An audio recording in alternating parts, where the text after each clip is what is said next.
the last video on the nephron, we talked about the different parts of the nephron and how and what I guess molecules are reabsorbed by the body in the different parts. If you remember, in the proximal convoluted tubule, we talked about maybe glucose and amino acids and sodium being reabsorbed. When we talked about the ascending part of the loop of Henle, we talked about salt, so that's sodium, potassium, chlorine being reabsorbed. In the distal convoluted tubule, it was calcium, other things. But at least in my mind, when I first learned it, how does that happen? How do we actively pump out these things, especially against their own concentration gradients? What I want to do in this video is get a little bit more depth on exactly what's happening on the borders of these tubules to actually allow these ions to be selectively transported out of the lumen, or the inside of these tubes, or to be reabsorbed out of the filtrate. So let's start and the mechanism is actually reasonably similar in the different parts of the nephron, but let's look at each of the parts because they're each reabsorbing different types of molecules. And I won't go through all of the molecules, but I'll just give you a sense of things. So let's start with the proximal tubule right here. So let's say if we were to zoom in right over on that part.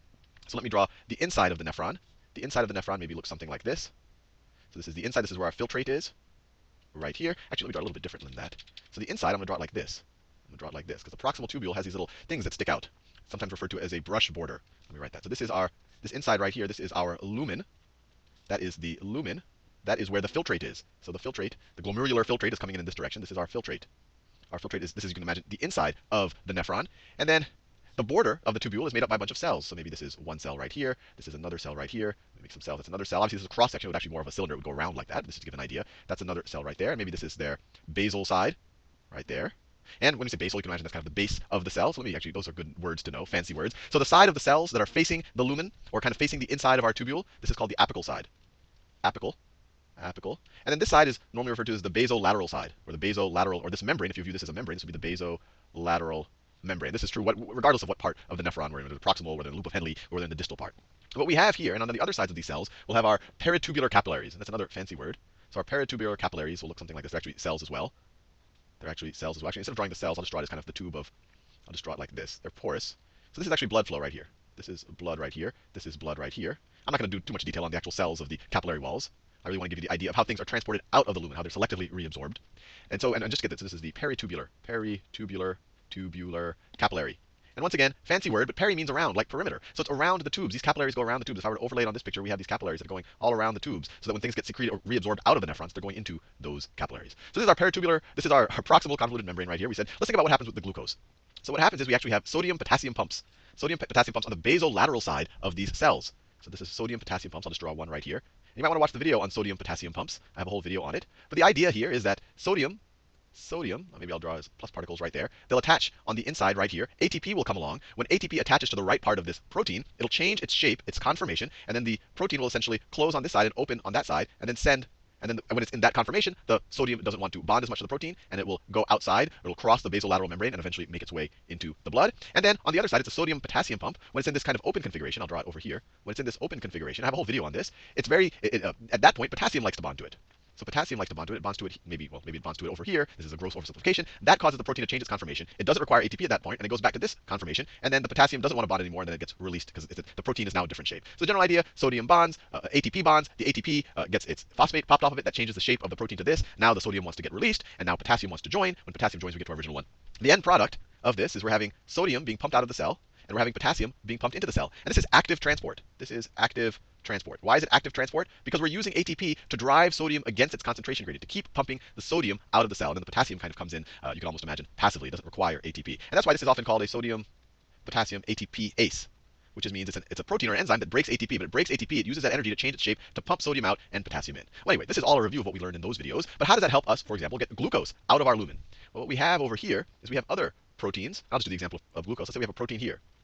And we call this the very general term for this is a cotransporter or a symporter. Cotransporter or a symporter. And symporter means it transfers two types of molecules in the same direction. Cotransporter means one molecule wants to go through because of its concentration gradient, and the other molecule kind of goes along for the ride. So you can imagine we're actively pumping out sodium. So if we're actively pumping out sodium over here on the basolateral side, then we're going to have a low sodium concentration here.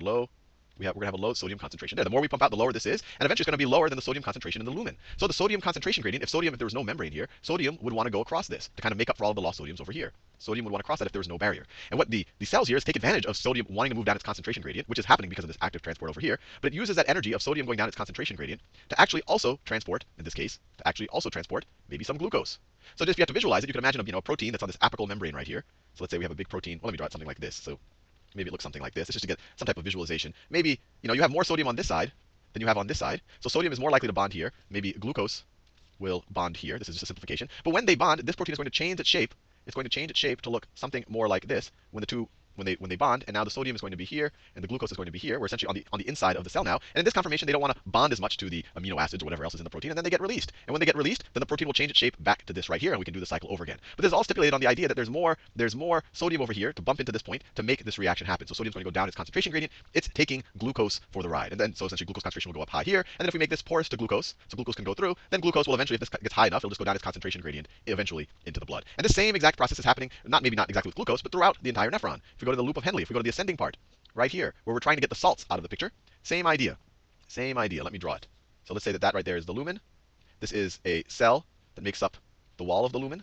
So we're in the loop of Henle now. And you have a sodium-potassium pump out here. You have sodium being pumped out. You have potassium gets pumped in. But actually, potassium channels are leaky, so potassium can often make its way back out in either direction. So that's why what's happening to potassium isn't that important. But so sodium concentration becomes low here. So what we have are symporters over here.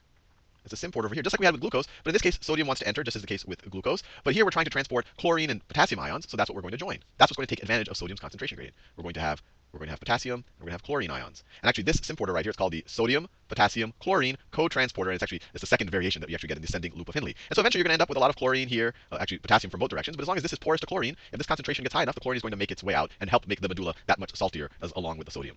Same thing in the distal convoluted tubule. There, calcium. It's a little bit different. So if we're in the distal convoluted tubule, so let's say we're in the distal convoluted tubule, these kind of villi, these things that stick out, this is only in the proximal convoluted tubule, these brush borders. But over there, and just so you know, this idea where we're using a concentration gradient that's driven by some type of active transport to transport other things, this is called secondary active transport. Secondary active transport. That's nice to know. And then just finishing up at the distal convoluted tubule. So this was a lumen. Let's say that this is the lumen right here. Let's say, so we have cells on either side of that. I think you get the general idea. The distal is a little bit different. So let's say that this is a cell, and let's say that this is a peritubular capillary right here. This is our blood. What we have here is, once again, we're pumping sodium out. We're pumping sodium out. Sodium potassium pumps. Has a whole video on that, and that pumps potassium in. So you end up with a lot of sodiums over here. The membrane, the apical membrane that faces the lumen, it's porous to calcium. So calcium, as whatever the concentration of calcium here is going to be here. So maybe you have calcium. These are calcium ions, just like that, floating around. And right here, what you have is an antiporter. So our concentration in the blood of sodium is going to be higher because we keep pumping it out. And so sodium, if you let it go down its concentration gradient, would go back in. And so maybe right here, you have some sodium going down its concentration gradient going back in. And then when that goes in, that you can almost imagine is some type of a rotating door. It makes the calcium go out. You can try to visualize yourself how a protein would actually do that. I kind of imagine a revolving door. The sodium makes the door revolve. The calcium is in the other part of the door, and it gets spit out. So this is called an antiporter because they're going in different directions. But once again, it's secondary active transport, because the only way that this could work is if we have active transport using ATP of the sodium out of the basolateral membrane in every one of these cases. Anyway, hopefully you found that useful. It's more detailed than you normally get on how the nephron is actually pumping things out of the lumen into the peritubular capillaries. But for me, it made things a lot more concrete. It helps me really kind of internalize what the nephron is up to.